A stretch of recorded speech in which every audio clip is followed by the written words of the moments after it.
Hai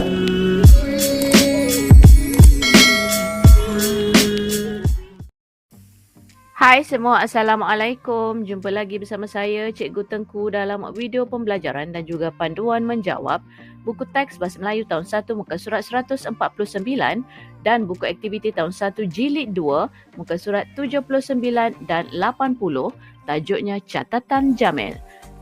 Kita mulakan buku teks muka surat 149. Ini ialah paparan buku teks murid-murid muka surat 149. Tajuknya Catatan Jamil dan aktivitinya mencatatkan jumlah wang dan perbelanjaan Jamil. Murid-murid diminta untuk membaca cerita tentang perbelanjaan Jamil di bahagian atas. Kemudian, murid-murid diminta untuk mencatatkan jadual yang diberikan di bahagian bawah ini. Jadual di bahagian bawah ini ialah berkenaan dengan wang dan perbelanjaan Jamil. Baiklah murid-murid, mari kita baca cerita catatan Jamil ini terlebih dahulu. Selasa, 1 November. Saya sangat gembira. Saya mendapat markah 100% untuk bahasa Melayu. Ayah menghadiahi saya RM5. Ibu juga memberi saya RM5. Kata ibu dan ayah, saya boleh menggunakan wang itu untuk membeli barang kesukaan saya. Lusa ialah ulang tahun hari kelahiran ayah. Saya akan menggunakan RM5 untuk membeli hadiah. Kemudian, saya akan membeli majalah Bintang. Majalah itu berharga RM2.80. Baki wang akan saya simpan. Baiklah murid-murid, mari kita lengkapkan jadual di bahagian bawah ini. Jadual ialah berkenaan dengan wang dan perbelanjaan Jamil. Kita lihat bahagian wang masuk. Perkara pertama, wang masuk daripada ayah, iaitulah sebanyak RM5. Seterusnya, wang daripada ibu. Juga wang masuknya RM5. Jumlah keseluruhan RM10. Seterusnya kita lihat bahagian wang keluar.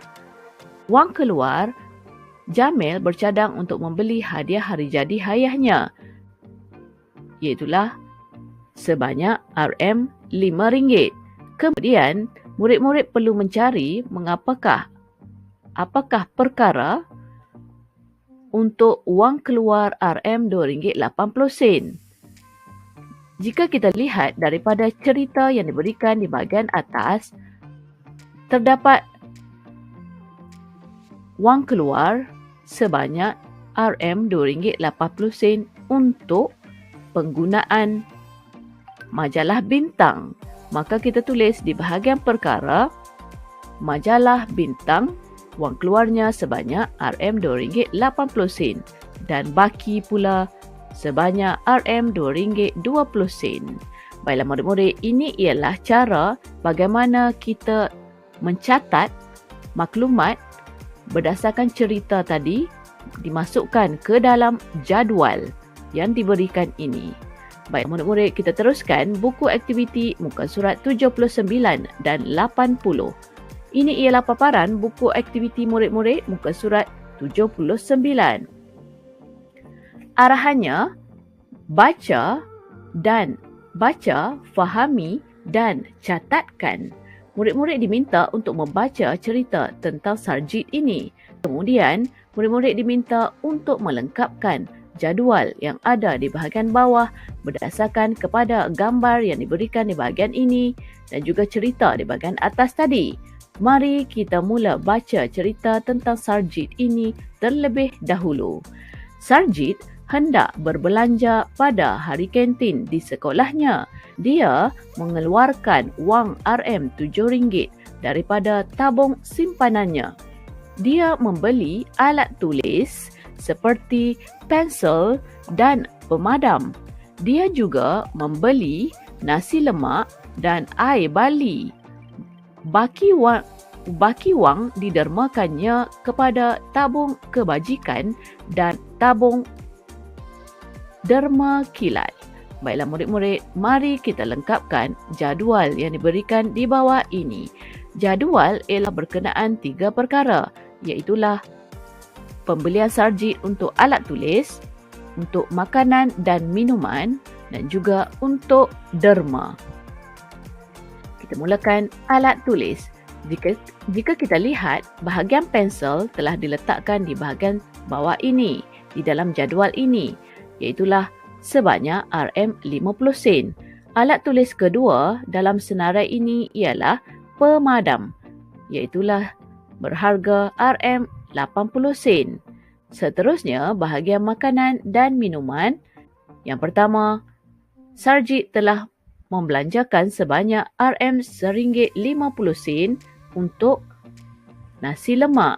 Seterusnya, sarjit telah membelanjakan sebanyak RM1.20 untuk air bali. Dan bahagian ketiga, bahagian derma.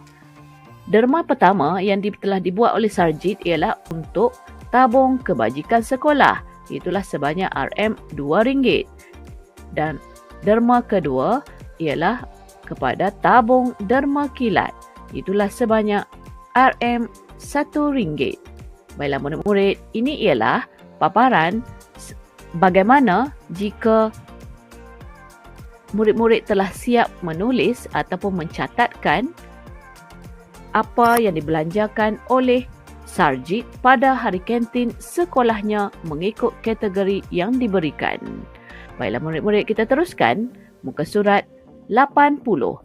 Arahannya baca teks dan catat maklumat. Murid-murid diminta untuk membaca teks yang diberikan di bahagian atas ini. Kemudian, murid-murid diminta untuk melengkapkan jadual ataupun peta yang diberikan di bahagian bawah. Mari kita baca cerita tersebut bersama-sama. Keluarga Johara membeli barang keperluan dapur pada hari Minggu.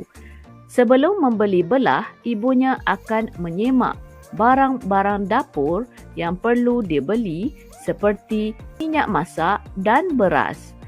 Kemudian, ibunya akan menyemak barang keperluan harian pula seperti sabun, sabun mandi, ubat gigi, bedak dan lain-lain. Dengan cara ini, Ibu Johara hanya membeli barang yang perlu. Oleh itu, beliau tidak membazir. Baiklah murid-murid, mari kita lengkapkan peta ini. Peta ini ialah berkenaan perkara yang dilakukan oleh Ibu Johara sebelum membeli belah. Perkara pertama yang dilakukan oleh Ibu Johara sebelum membeli belah ialah menyemak barang dapur yang perlu dibeli. Perkara kedua, Ibu Johara menyemak barang keperluan harian yang perlu dibeli. Dan perkara ketiga, Ibu Johara mencatat senarai barang yang hendak dibeli. Baiklah murid-murid, sampai di situ saja. Semoga bermanfaat. Jumpa lagi. Bye. Assalamualaikum.